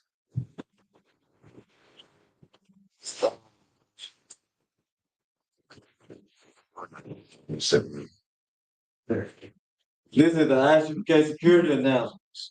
We are the ISUPK filed at 1 West 125th Street, Harlem, New York. Rules for new brother and sister. When a new brother or sister comes to the school, they are off limits for 6 months. They are to be saluted only. They are here to share themselves of the word. If they need transportation, the teacher will arrange. After 6 months, if a brother or sister has an interest in a particular person, he or she must get permission from the head to speak to a brother or sister. There's another 6 months in which the brother and sister will court each other. After this 6-month period, brothers and sisters will get permission from the head to marry. Tithes, which is a commandment found in Numbers chapter 18, verse 21, and Malachi chapter 3, verse 8 through 10. Means tenth in the Hebrew, ma'ash, 10% of every penny of any increase the Lord gives you. Give to the treasury department or teacher priest fund. Free will offering for priests, not mandatory. Whatsoever amount you would like. Upcoming holy convocation. The closing of the Feast of Tabernacle. The closing of the Feast of Tabernacle. That would be when? I can't read that. Monday the 13th. Monday the 13th. In the month of October, year 2025, found in Leviticus chapter 23, verse 34 to 44. If anyone wants to be a trooper in the school, to start wearing all black boots, shirt, pants, headband, or scarf.